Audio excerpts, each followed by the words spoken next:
This is the Classic Auto Mall Show.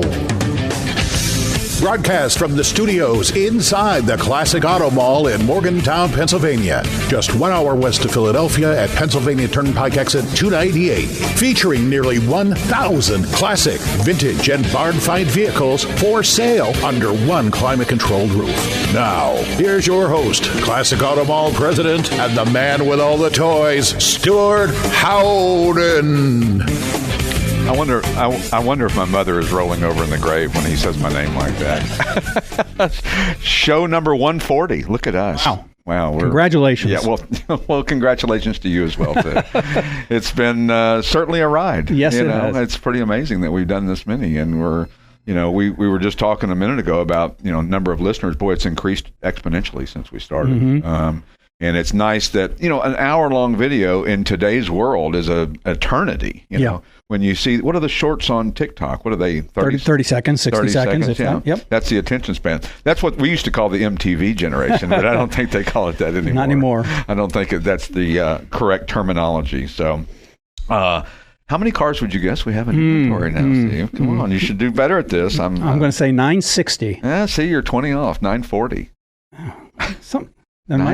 Why is it? I don't know. Because we get sometimes people take their car out to do repairs on them and stuff. So you don't always see when a car actually leaves or in the system that when it leaves. Right. So, but we've had a great sales week again. Where do we sell cars to? Moton, Pennsylvania, Rego Park, New York, Miami, Florida, Scenery Hill, Pennsylvania, Phelps, New York, Marvel, Tennessee, where I'm from, Carlisle, Pennsylvania, Wayne, Pennsylvania, Cato, New York, Albuquerque, New Mexico, Sunbury, Pennsylvania, National Park, New Jersey, never heard of that, Perkiomenville, Pennsylvania, Newmarket, Maryland, Liberty Corner, New Jersey, Chattanooga, Tennessee, I said that right, Peterborough, Ontario, Canada, West Newbury, Massachusetts, and Falls Church, Virginia.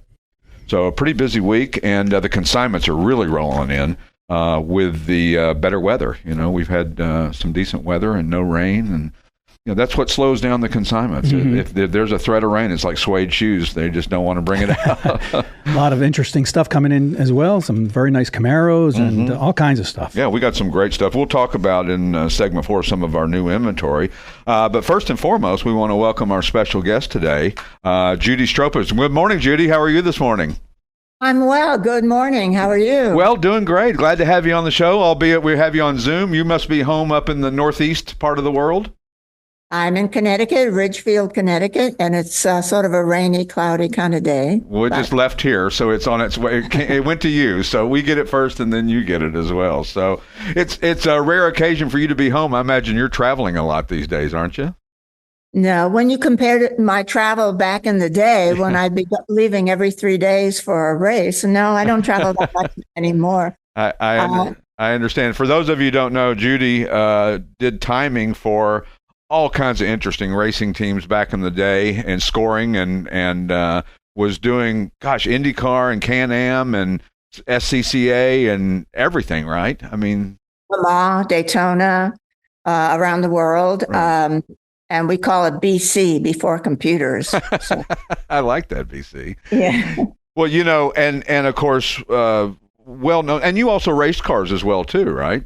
Yes. I raced in a Volkswagen Cup, which was the Bill Stein Cup at the time. SCCA Nationals, I went to the runoffs. And vintage cars. Yeah, so I've raced quite a gaggle of different types of cars. Sure. I mean, your bio says driver, racer, author, professional timer, scorer, and award-winning public relations person. That's a lot of stuff. A lot of stuff. A lot of years. Well, yeah, I saw a great advertisement, and I was just looking through my pictures here, and I couldn't find it. I had it here just a minute ago with you in your Volkswagen talking about taking a Sunday drive. I thought that was in the 70s. I think that is one of the best ads ever. I do too. It says little ladies, not little old ladies, but right. ladies who drive on Sundays at Watkins Glen, Sundays at Riverside, Sunday. That's what I thought. It was so well written. I've paraphrased it. So, sure. But it's a great ad. I love that ad. Yeah, I remember seeing that, I think, in Car and Driver or one of the publications back in the day. seeing that ad. And of course, it's funny because not only were women not very heavily involved in racing back then, but even I read that in the Indianapolis 500, you had to get a special letter to actually go into the pit lane area and work for one of the teams? That was in the 70s, and that's all been dealt with. That was when it was USAC, and women weren't allowed in the pits, and we weren't allowed in Gasoline Alley. Right. And so it was 72 or 3 with the Penske team, and they finally allowed women who had jobs into the garage. Right. So I have a letter that said that I am officially assigned to do certain jobs for the Penske team and I should be allowed in. Wow. So I have a photograph of myself holding that letter. and so we were allowed in. And about the same time, NASCAR also had that issue about not allowing women in. Right. And that was resolved as well. So that was all done in the 70s, and it's all good now. Well, yeah. So luckily, we've come a little bit more into the mainstream these days, and we don't have things like that. Whether it be golf clubs or whatever else that were male only, it's kind of gone away. How about the Chowder Society? Was that male only back in the day, or was that open to everybody? That was open to everybody. No. Anything to do with sports car driving, women were always involved from day one. So when you have the Madison Avenue Sports Car Driving and Chowder Society, that's clearly sports cars. No, that was never an organization that was exclusive to men. Not at all.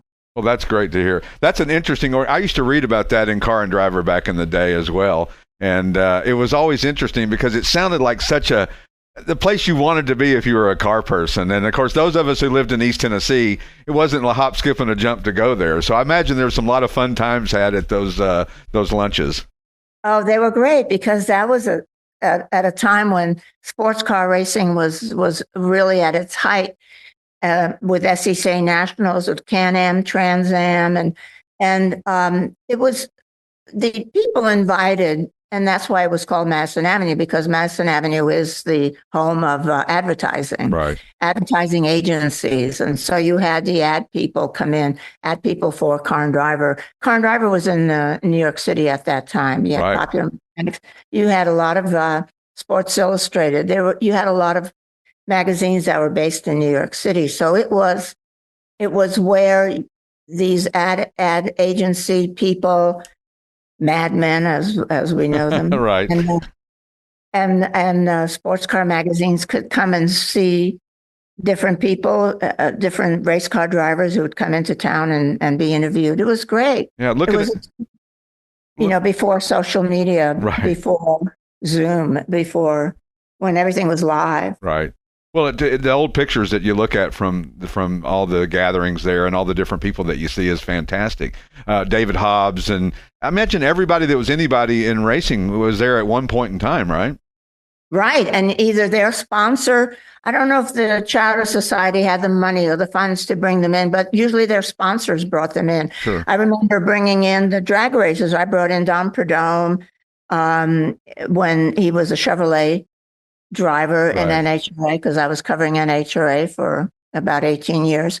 So I would bring them in, and Chevrolet would pay for that, obviously. And so it was a great opportunity to see people in New York City you wouldn't see otherwise. Right. And people that you maybe had only read about, for those of us, back in the day who didn't know. I mean, drivers were more accessible back I remember going to tracks even in the late 70s and early 80s, and it was a little bit more accessible then than it is now, because it's a different world now, obviously. Do you follow racing currently? Is there any racing that you watch? Do you watch Formula One or IndyCar or any of that? Absolutely. Oh, absolutely. We're honoring Zak Brown at the International Motor Racing Research Center. And I sent the press release out the day after Lando Norris wins the race. And it was funny because I was originally going to send it on Friday, and it got delayed. So I sent it out Monday, and everybody says, good timing. Oh, yeah. Perfect timing. And of course, it's going to be in Corning, New York, which is just south of Watkins Glen, right? Right, exactly. It's at the Corning Museum of Glass, which is a beautiful facility within the museum. And they have all the great audio, video, facilities. It's just a great location. And so it'll be, even though it's a NASCAR weekend, right. Zak will be flying in between, I think there's a Formula One race somewhere I don't know, somewhere overseas, obviously. Yeah. And then there's an IndyCar race also the same weekend. So he's flying in and flying out. Oh, wow. Well, it's a great honor. And I'm sure you didn't have to ask twice for him to come to accept the award. Who is that? I'm sorry. Zak Brown. You didn't have to ask him twice to come accept the award. Well, I don't know. Yes, I don't know. I don't know how that all transpired. It was brought in later. Right. But, yeah. Yeah, and so happy for Lando winning the race on Sunday. That was fantastic, wasn't it? Fantastic. What a great strategy that they ran. It was terrific. And so Red Bull says, okay, so Max had a little problem when he hit the bollard. Right. And so the car wasn't running as perfectly. I don't know. It seemed to me, I was really expecting him to catch up, but he kept falling back and back. Well, we've seen him start in 20th place and win the race. So, I mean, right. Being penalized and didn't seem to matter.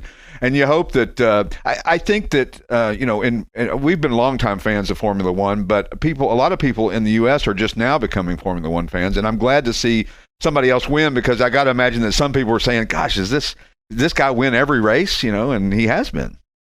Did you see how almost every driver came up to Lando at the end and was happy for him? Yeah. And there was an article this morning about that fact that everyone was congratulating him. And the love for Formula One in the U.S. came from the Netflix series. I actually have not seen it because it's a long story, but that has. I know people who are only peripheral racing fans and suddenly are into Formula One, and are because of those shows. I'm on an airplane the other day, and I'm watching. I was in the seat where I had to pull the TV out from under the seat, right? So I didn't bother, but I knew China was on at a certain time, and I had the time wrong in my head. But I look over in the seat in front of me. This young gal is sitting there, and she's watching IndyCar live on ESPN on the airplane, and she's really into it, and she's looking at the scoreboard. She's looking at I was so fascinated by that. That's so great. My wife even gets up and watches it, and she hadn't been a racing fan ever before, but Drive to Survive really got her interested. And then, of course, just learning about the different personalities. And like you said, all the drivers congratulating Lando. Max was very humble in his loss. And, of course, as he said, it's hard not to be, I still came in second. It's not like I didn't finish, right?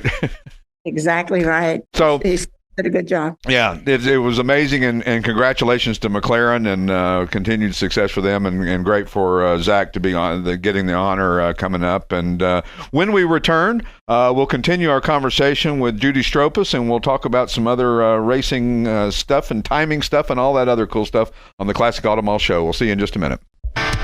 The Classic Auto Mall has more than 1,000 vehicles for consignment in our huge 8-acre climate-controlled showroom. It's a real indoor mall. If you'd like to know all the advantages of buying and selling a car through consignment, the information is available on our website, or you can talk to a classic car specialist who can answer all your questions. It's easy, safe, convenient, and it doesn't matter where you are. We sell worldwide. See our huge selection of classic and collectible vehicles at classicautomall.com. And we're back with the Classic Auto Mall Show from the Classic Auto Mall Studios in Morgantown, Pennsylvania, with our friend Judy Stropus on the Zoom call with us, the modern technology of a conference call, I guess, right? God bless it. Don't have to travel nearly as much, right?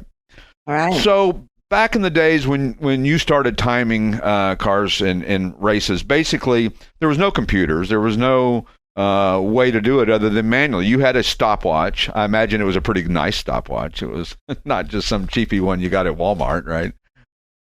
Or maybe it was. Well, it would have worked fine, but it was a Hoyer. It was a Hoyer chronograph. And keep in mind, this was, I had a unique ability to time dozens of cars every lap. With one watch. Wow. Where people say, well, didn't you use a clipboard with 3 watches? No.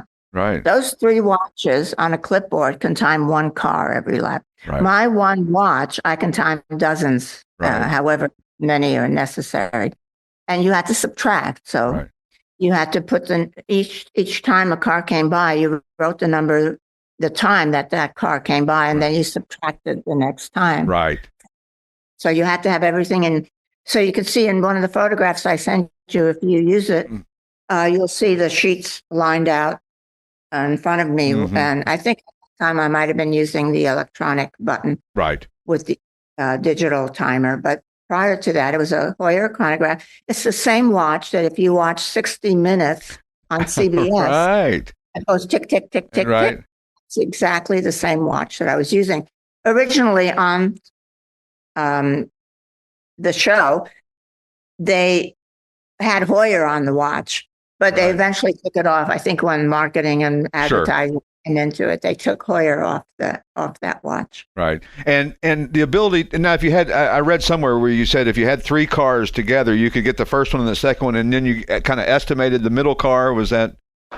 Yes, you get into a groove as to how you estimate. You can estimate quite well. Right. And of course, I mean, we weren't, no watches would read to the thousandths of a second. There's no way. Right. Early on, we read to the 10th of a second. Right. The Heuer I had only read to the 5th of a second, but somehow I made it read to the 10th of a second. Well, good for you. You know, it's funny how back in the day, people don't realize how complex things were to figure out as they are today. You know, we want to do a spreadsheet now and we want to add up 12 columns and we just hit a button and it does it automatically. What were they called? My dad used to do them. And he would do these like a spreadsheet, but handwritten with a pencil. And I still do that. Yeah, I still do that. Believe it or not, I do all my books on that way. I love that though. See, because there's just some things are just overly complicated anymore. And we're spoiled. I know. I have my pencil, I have my sharpener there. I'm always in pencil so you could erase. Right. Look, I have an eraser. You and This is probably 50 or more years old. It's held up well. You and our friend Toby Ross. Toby loves to write things in pencil and then erase them. He's always got an eraser with him too. So and it's funny because there are so many people that are like that you talk to in today's world that say, look, I'm still very old school when it comes to, you know, keeping books, keeping records, keeping all of that. And it's so funny because, you know, modern technology will do everything. You watch a race today, it's crazy the analytics that you know about a particular car or driver. Well, I wanted to show you, I do have pencils here. All the pencils I used during my timing and scoring days are all around here. Right. And with nubs, with no erasers on it because I used up all the erasers on it. And they were number 3 pencils. Oh, here's one. Here's one that's still in relatively long. Yeah, number 3 pencil. It has no eraser. Right. It's number 3 because you didn't wear out the points as quickly. This is during scoring and timing. Right. When you're scoring a race like a 24-hour race, you're constantly running, constantly. Right. And I had my electric pencil sharpener. I would just put it. But all over the house, I have an office downstairs, but I'm working on a dining room table. I have them all over, and look, no eraser. Yeah. I mean, how many pencils in a 24-hour race would you go through, or did you even ever keep track of that? Well, that's it. If you had a number 3, you wouldn't go through that many. If you had a number 2, which is this one, you would go through. See how it's already used up. This one's still very sharp. You know, I never counted them. I don't. But you'd have spares. You'd always have spares. You had a spare watch as well. Right. And you had to wind those back then, the original Heuers. You had to wind them. So every once in a while during a 24-hour race, you'd have to wind them. Would you? I guess every once in a while you'd get a little bit of a break if there was a separation between the cars, or no break at all. No break at all. The only break was when they red flagged the race for, I think, rain or fog at Daytona one year. Yeah. Right. That was it. It's not even a break. You have to be aware and alert for the restart. You can't even go to the bathroom because you don't know when they'll restart. And did somebody bring you food? I mean, yeah. So yeah. I would have food. I wouldn't drink. I would have food. And ice cream was always very refreshing. And believe it or not, fruit, like, it's funny, you wouldn't think cherries would be good for your your internal. Right. Right. But they were good. They worked well. Oh, that's funny. And of course, back then, the teams were all, everybody was so competitive, obviously, and everybody looked for an edge. And that information that you provided them could give them an edge over another team, right? So I bet everybody wanted your services back in the day. Oh, absolutely. And I did. I originally started with Bud Moore Engineering because the Ford people found me at an event. And then Penske said, then it was the Javelin team with Jim Jeffords and Ronnie Kaplan. And then Penske came up to me and said, why aren't you working for me? And kept walking. And I go, oh. So I started with Can-Am with them and Trans Am. And they, they knew that was an advantage. Sure. Eventually, so many teams wanted my services that I ended up working for a dozen or more teams. And I found a gentleman in California who could set up monitors. Computers weren't quite in yet, but there was some minor digital, right. I don't know, device. Right. Yeah. So we had monitors. So I ended up with coaxial cables between the pits and putting up monitors for them. And my assistant would look over my shoulder and type in the numbers. And the only thing the computer did, or the system did, was put them in order, put the times in order, so that only people who were paying me for my services would have a monitor and they could see. Right. That became way too much work to put all those monitors up, collect them at the end. Mm-hmm. So that was sort of the beginning of the end. Sure. And I started to think about, maybe I need to I had a PR business always at the same time. Right. And I was thinking I should probably hang up my stopwatch. And eventually I did. Right. Well, yeah, sometimes, my dad was an architect, and when computers came along, he said, no, I'm done. I'm not doing computers. I'm doing the rolling of the pencil. That was his thing. And I get it. Listen, sometimes technology is not always a great thing. Although I guess from a standpoint of what racing has become, a multi-billion-dollar business, every little metric counts anymore, and I get that. It's important to know. But the Formula One teams, my God, they have a staff of 400 or 500 people working on 2 race cars. I know. And can you imagine going from country to country within a week? No. It's amazing. It's just beyond, and around the world. Yeah. The logistics of hotels and transportation and getting the drivers and all the things that have to happen. It would be hard to do it on a little data sheet like the graph paper, like the old days. So one of the things I wanted to talk to you about was your involvement in the Cannonball Run. And did that come from the Madison Avenue Chowder Society, or was there another entree into that? How you got involved in that? No. I was just a member of the Madison Avenue Sports Car Driving and Chowder Society. I had no involvement with them.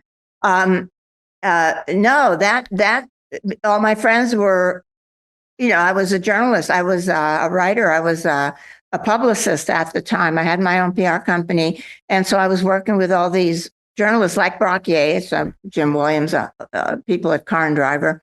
And I just said, this looks like fun. I should be able to do something like that.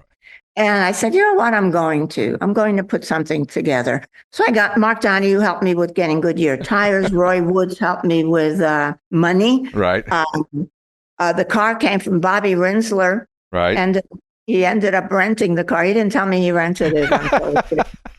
And a Cadillac limousine. Right. And I just got help from we got the Wright Bra Company at the last minute at a cocktail reception where the sponsor I think he was a writer, and his mom owned the Wright Bra Company. So he said, you need to be sponsored by the Wright Bra. Now, I said, of course we should. Makes sense. So I put, and I didn't know Donna Mae Mims personally, but I knew of her. So I called her and I said, would you like to do this crazy thing? And she says, absolutely. Oh, how fun. Well, it's to do. Pardon my ignorance. I don't remember the Wright Bra Company. Was that I know. Tell everybody who's ignorant like me what the Right Bra Company was. Was it the right bra for the right time, or what was the meaning of that? I guess so. It was a company that sold bras, and the son of the woman who ran it was a car guy, right? And he said, you need to be sponsored by my mom's company, right? And we said, sure. I don't remember how much money they gave us, but we made decals, and we made sure we put it over the right breast right. of our bodysuits. The pink. That I bought pink for Donna Mae. I got pink bell bottoms, right, with the white belt and the pink bodysuit, and it was, and of course Donna Mae shows up not wearing a bra. Right. You couldn't tell in the pictures. I couldn't. Yeah, you can. Most guys see it. But the funny part is, she said, I said, Donna Mae, we're sponsored by the Right Bra Company and not wearing a bra. She says, well, maybe the sponsor's representative has some product on him like they used to do. Like STP, usually have a little can of STP. Sure. Why not a bra in his pocket? And of course he did not. Right. Much to his mother's chagrin, right? We got away with it. That's so, and it was a lot of fun. And I understand Donna Mae rode in the back seat with a helmet on, possibly. Was that? Of course, yeah. She wouldn't. Yeah, she didn't. She wanted to be sure she was safe in the back seat with her helmet on. Yeah. And did you all roll the car? Did that really happen? Yes. Peggy Nemchek, Brad Nemchek's wife. Brad said, "Oh, can you include my wife in it so she could be on the trip as well?" I said, "Sure." So now Donna Mae and I were race car drivers. Peggy was not. Sure. So, and she was a little overexcited about doing this trip. So she never quite slept when she should sleep. So she kind of dozed off at the wheel, and I just tapped her, and she panicked and stood on the brake, and we rolled up into up onto the berm of the highway. Nice. So, and this trucker comes by and sees us, and he, I guess, I don't know if we had a CB radio. God, we must have. But then the police came, and we were all fine. Right. But Donna Mae's report for Brock's book told about how the porta potty that we never used the porta potty. Right. So all the chemicals were all over Donna Mae in the back. Thank goodness you never used it. Right. Right. So we're ready for a break. We're getting ready to take a break. Can you stay for another segment? I've got a couple of other questions to ask you. That'd be fantastic, Judy. We'll be back with the Classic Auto Mall Show in just a minute. Whether you want to buy or sell a classic, collectible, or special interest vehicle, you need to visit the Classic Auto Mall website for more information. If you're looking to buy, you can easily search our inventory of more than 1,000 vehicles on the web at classicautomall.com. And we're back with the classic. We're back with the classic show from the Classic Auto Mall studio in Morgantown, Pennsylvania, talking to our friend Judy Stropus. And I've learned something very important from this, is the number 3 pencil. I didn't realize it had more longevity than the number 2. So I'll make a note of that when I tell my wife to buy pencils for me. I still use pencils too. It's one of those things. So you're due the Cannonball Run. You finish it, you're kind of one and done, right? That was it. You did it one time and you didn't. Oh, we never finished it, obviously. Oh, yeah. So you ended, where was that? In Texas?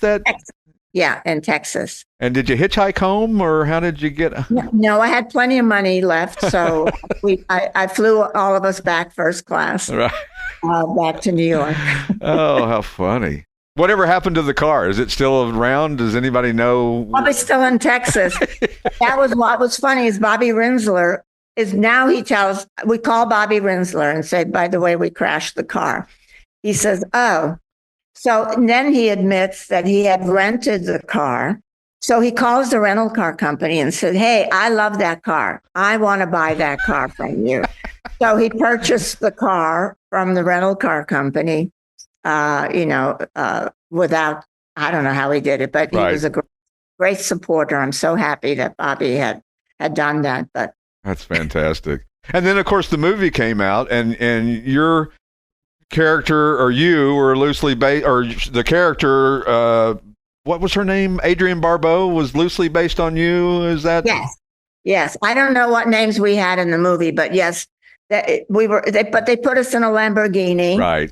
We had our pink outfits in the movie. Right. But there's only two of us, I learned. And I wouldn't watch the movie for years and years. And then I saw it on an airplane and I said, okay, I'll watch it. So it was kind of okay. It was interesting. Yeah. I mean, probably a lot of embellishment, as you do see in all kinds of movies. I would imagine so. But I guess in hindsight, I guess it's one of those things. Were you glad you did it, or would you have not done it in hindsight? No, I hated every moment of it. I'm not. It was not fun. Yeah. There was never a time when it was fun, except maybe at the reception as we left. Right. And you left at like 2:00, or did you leave it in the middle of the night, or was it, do you remember? It was dark, I remember. Yeah. And we had this great plan. We were going to make the corner light, as soon as it's green. And of course we take off and we get there and it's red. So a millisecond of time that we lost. Yeah. You're counting every millisecond, and the reality of it is it didn't matter, right? Didn't matter whatsoever. How funny. We ended up going, the route around 285, I think it is, Atlanta. Yeah. Oh, yeah. This was when I'm sleeping. So I wake up and I said, I swear I saw that. I think we went past that already. Donna Mae didn't realize, but she kept going around it. If you had to finish, how many days past everybody else would it have taken you? And I don't know. I have no idea. We never calculated that. Once we were done, we were done. You were done. You didn't have your trusty stopwatch with you during that event, right? No, I wonder if, I know I did calculations on mileage. The car was, by that time, was really running rough. Something was broken, probably some suspension, and there was no heat in the car. It was like almost, begging to be rolled over so we could stop. Did anybody recognize you all, or the what you were doing when you were stopping for gas or anything, or people passing you? That's interesting. No, because it was top secret at that. Nobody knew this was happening. Wow. This was totally top secret. The intention of Brock Ace, only to be known after it was completed. But we had decals on the side. Sure. We had a woman with a helmet on in the back seat. That's too funny. So we were not totally inconspicuous. Sure. Well, and to go to Atlanta maybe not the most direct route, but I have a feeling you were thinking maybe we can beat the system or miss traffic or who knows what. And it was supposed to be snowing on the northern route. Right. So that's why we thought we'd go down the southern route. Yeah. How funny is that? Well, you met some great people in this hobby business of ours over the years. I mean, Mark Donahue, Penske. I mean, Penske saying "come work for me" is, couldn't be more poetic words to hear out of his mouth from anybody. Who stands out? Who was the guy that you remember, or the person that you remember the most back then? Was Donahue he was an engineer who knew everything about cars. Was he fascinating to be around? Oh, it was great. These people, mind you, I'm in my 20s. We're all growing up. Right. Basically at that time. And the friendships, the camaraderie that we had at that time was unbelievable. And every one of them influenced me in one way or another. Carl Ludvigsen, who hired me to work for him and write stories for him, which I didn't do very well on race reports. That's why I don't do those. Right. I have to tell you a quick funny story if there's time. Yes. Carl was writing stories for many magazines around the world. He would write them in English and they would translate them. So he had me cover a Watkins Glen 6-hour race, and I wrote the story. I came back. It was sent out all over the world. It was translated. And Huschka von Hunstein, do you remember Huschka von Hunstein from Porsche? Oh, yes. He had cheese, as I call him, from Porsche. And he was a good friend of Carl's. And he writes, this is when we're writing letters. He writes to Carl and said, "Oh, I saw your article on Watkins Glen. I'm sorry I missed seeing you there," because they were always under his name. Right. And then he says, "But once I read your article, I realized that you had not been there." And that was something I wrote. And I said, Carl, I don't want to do that. Anyway, so he was a great influence. He helped me start my PR business with Chevrolet because he had the account first and he had a conflict of interest. So I took it over. People like Hurley Haywood had a great influence on me. He has no idea he has the influence on me. Mark Donahue clearly had great influence on me. Roger Penske. I mean, so many great friends that I've made over the years. And I say I'm very lucky to have been in this business for this long, in this sport, and continue to be in this business, making a living at it. I told a group of old timers that I've been in the business paid for 57 years. Wow. So I think I'm very, very lucky. So many great friends. And once I retired from going to races, timing, then I started going. I mean, I always did the PR. People think I hung up my watch and started PR. I always had the PR business from the late 60s. But then I just built that up once I stopped timing. And I just continued that. So then I got into the car collector world, which is where I would have met you. Sure. And started to, I have a monthly lunch called Cafe Racers here in Southport, Connecticut, where we bring cars, we line them up, and we have lunch, we have a good time. And I'm involved. I judge at Concours. Sure. I was Grand Marshal at Greenwich Concours. I work with Chattanooga Motor Car Festival. So now I'm more into the collector car world than I am in the racing world, but still involved in the racing world, with the Hall of Fame and stuff like that. Well, and some of the organizations you're involved with, a couple of them, the Piston Foundation, which we were just talking about off the air, is a great organization that provides scholarships and money for kids to learn how to work on classic cars and collector cars and all that good stuff. What a great organization. I immediately said, this is something we want to be involved in. We've become involved with it. Also coming up is the Cool Cars for Kids at the Philadelphia Concours down at the Simeone. That's exciting. Right. That's very exciting. It's for a great cause. And they are a great group. And it's a rare concours that is actually run by the beneficiary, by the people at Cool Cars for Kids and Children's Hospital of Philadelphia. They actually are the ones who organize this event. And we've gotten Simeone involved. They were only renting the space to have the concours early on, but then we got Harry Hurst involved. So we ended up getting Simeone involved in the event as well. And and Mike Tilson's the chief judge and gathers up the cars. So we're featuring Jaguar. So the panel discussion coming up, we'll have Chip Robinson, who drove for Group 44. Yeah. Dean Cusano, who's a great car restorer and collector here in Connecticut. Mike Dale, who used to be the president of Jaguar North America, who got the company involved in motorsports with Group 44. Wow. And on video, we'll have Tony Dow, who was with Tom Walkinshaw Racing back then. Bob Tullius, who's still going strong at 90-something. Didn't realize that. Yes, and then the author of a book on Tom Walkinshaw Racing Jaguars, Neil Smith. Right. So the last three are on video. The first three will be on the panel discussion with Harry Hurst being the MC. So it's going to be a great panel discussion on Jack. And we've got Harry coming up on the podcast in 2 weeks, and in 3 weeks, Dr. Ian Krantz, who is the head guy of, I guess, Cool Cars for Kids, and a car guy himself, thank goodness. Absolutely.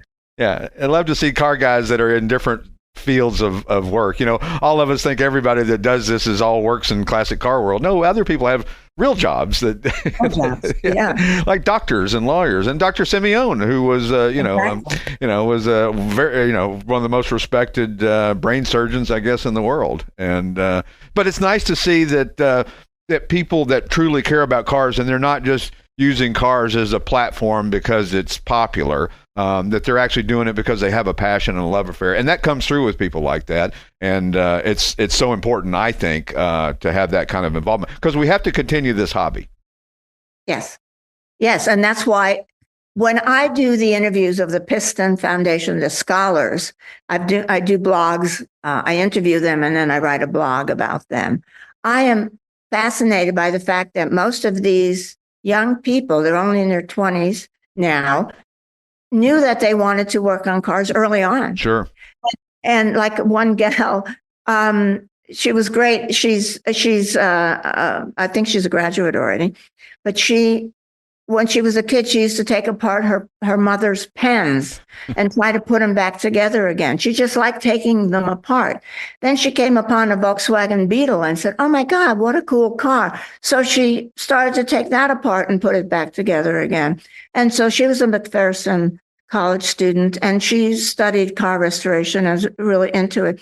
They know early on that this is what they want to do. Sure. And there haven't been very many avenues for people like that because we got rid of a lot of shop class and things like that in high schools, and they didn't have an outlet for it. Right. I'm totally in awe of every student that I have interviewed. Sure. For Piston. Well, everything I've read about any of them is fascinating, and certainly think that it's a very worthy cause, obviously, and something that if we want this to go, far past what we've contributed to it, we hope that we've contributed something, that it will continue, and the hobby will thrive, and as long as they just don't outlaw that gasoline. Well, I don't know. You hear the stories now of all those electric cars are sitting in the dealership lots not being sold. Am I right? Yeah, Bob Lutz just was on record as saying the other day, the guy used to run Chrysler, who said, I think we tried to force this down people's throats and it didn't work. And so we'll see. I'm not an advocate of pure electric cars. I think a hybrid may be okay for, certain things. I agree with the hybrid totally. I think hybrid makes a lot of sense. Absolutely. Judy, thank you. The Prius had it all along. Exactly.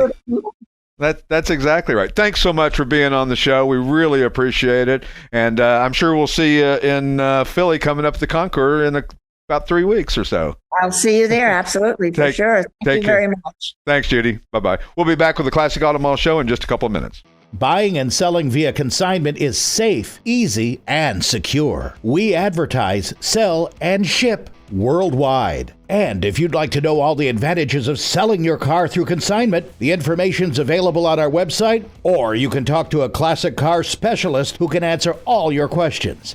Plus, you can easily search our inventory online at classicautomall.com. And we're back with the Classic Auto Mall Show from the Classic Auto Mall studio in Morgantown, Pennsylvania. What a great guest she was. Oh, yeah. I got, as usual, I have 27 pages, of which 24 didn't get used. Yeah. So many fascinating things. 57 years, is that what you said? Yeah. He's been in the business? And time in 40 cars at a time. Yeah. How do you do that? I don't know. For 24 hours, or even 12 hours at Sebring, which would be like 20 cars, she said. But still, it's an amazing... If they're going by at 110 miles an hour... and you time them, and there's 6 of them together, how do you keep that straight? The first one and the last one, and you estimate them between. Oh, okay. So it would be not a 100% exact science, but it'd be pretty damn close. Mm-hmm. And she would estimate. So if car 1 went at 101 and car 6 went at 104, then in between she would know what order they were in. Okay. And she would just kind of fill in the tenths as she went. Kind of like the horse race, the Kentucky Derby, right. By a nose. Yeah. And didn't drink because that way she didn't have to go to the bathroom. Oh, okay.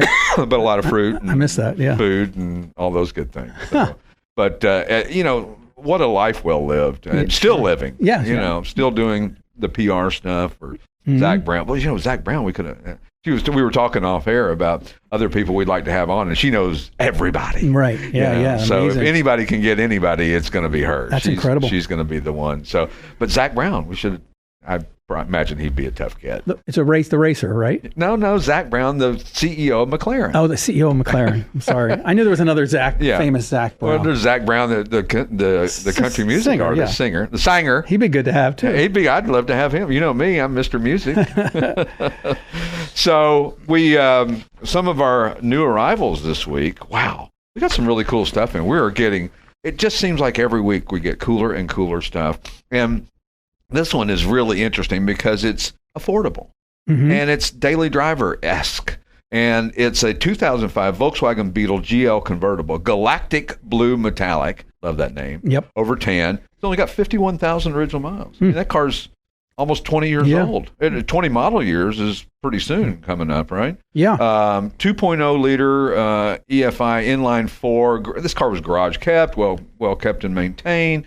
It's got nice leather seating. Of course, the Beetle came back and was a home run out of the gate again. Well, isn't it amazing? The iconicness of the Beetle, be it the old version that came out in 1954 or 55, and through the ones they stopped making them in 79, was that somewhere in there? I think it was, and then they started back, and they were popular out of the gate when they started back. Isn't it funny how Volkswagen Beetles had that connection with people? Absolutely. I mean, it's the most unique shape. I mean, there's nothing like it. There's nothing like it. And of course, a lot of Porsche influence on Volkswagen. And of course, Ferdinand Porsche worked for Volkswagen back in the day. So that's right. Anyway, if you get a chance, check that out. And again, affordable daily driver. So if you think classic automobile, you don't always think of the fact that there might be something here that you could buy instead of buying something off whatever dealer lot.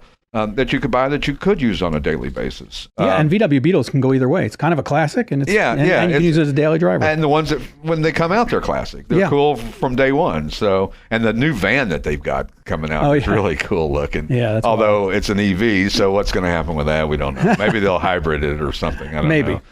Is hybrided it? Is that a plural of hybrid? Now. I guess, and we'll make it that way. How about the 1977 Chrysler Cordoba, Corinthian leather, 11,000 actual miles. Somebody put it away. And didn't ride it hard and put it away wet. Got the 400 V8, the A727 Torque Flight automatic.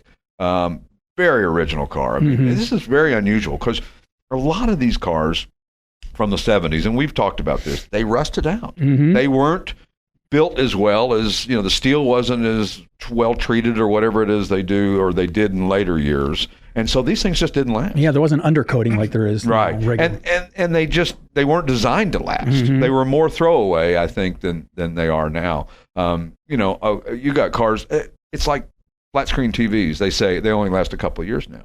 I've had mine for 6 years. Right. Well, what the heck? That's right. Somebody's lying. Everything's built to not last now, whereas back in the day, it kind of was, except for cars, which were subject to salt and rain and water and all that stuff. Well, why do you think Duracell doesn't make rechargeable batteries? They do, but they didn't. It didn't go over very well. I wonder why that is. Yeah. Because they didn't want it. It's like the 200 mile per gallon carburetor. Remember that? Supposedly the guy who created or invented a carburetor that would get 200 miles per gallon was never seen or found again. The guy was never seen or found. The inventor. I have that problem with windshield wipers because unless you get the silicone ones, they're good for about 3 days, and then you got to replace them. You know where you got to get windshield wipers, and I'm sure this is by design. You got to get them at the manufacturer. If you go to Chevrolet and get windshield wipers, they are way better than the ones you buy anywhere else. And I'm not downplaying the others. It's just they're terrible. They don't do what they're supposed to do. Disposable. They're very, very disposable. But 3 days is maybe pushing the disposable. A couple months in the sun, and they're done. They're done. Well, that rubber and all that. Yeah. I mean, but if you go to any of the, Lexus or Mercedes or Porsche, and you get your windshield wipers changed there, they seem to be better. So for whatever reason, probably. So, try to get off my high horse there. Next new arrival is the 2003 Chevrolet Monte Carlo SS Coupe Jeff Gordon Edition. By golly. It is the Jeff Gordon edition. I know. That's what I just said. I didn't even know this thing existed till I wrote this up. It's pretty cool, actually. 2 owners. One of 2400s. Got the original window sticker. I mean, it's nearly new. It's 6,500 miles. The title reads exempt because, unfortunately, somebody at one of the local, not even the local, could have been anywhere in the country, one of the DMVs, said, over 10 years old, exempt. And be careful with that. We talk about this on the show. If you've got a low mileage car, it's important for that paper trail to remain the low mileage on it. And even when you go and have your car serviced, especially with low mileage, and you're at a Pennzoil quick change oil place, look at the mileage that they put on your receipt and make sure it's right. And if it's not, make sure they change it, because if they don't, that goes to Carfax, and all of a sudden there's a mileage discrepancy because they said there's no way this has only got 9,000 miles. It's 109. Right. So you got to check that. Make sure that you look at that receipt when you have your car serviced, even at your dealership, because if they put the wrong mileage on there, it's going to haunt that car, because now there's going to be a mileage discrepancy on the Carfax or the auto check, and it's hard to fix. Yep. Very, very difficult. So this has got 6,500 miles. They made a Dale Earnhardt edition, a Tony Stewart edition. This one, the Jeff Gordon edition. I don't think that they are as collectible now as they were when they kind of first came out. They were one of those ones that I think a lot of people thought instant collectible, like we talked about a couple of weeks ago, the 76 Cadillac Eldorado, the 78 Indy Pace Car Corvette, the black and silver. I think a lot of people thought, these things are going to be really collectible. Yeah, so or they were just like hardcore NASCAR fans, which can be rabid, and they're Jeff Gordon fans, and that's their man. And I got to have I got to have that car. If Jeff Gordon says you use Tide detergent, by God, you use Tide detergent, and you don't. That's right. You don't sway. But what an interesting car, and it's really pretty with the blue and silver over the ebony interior.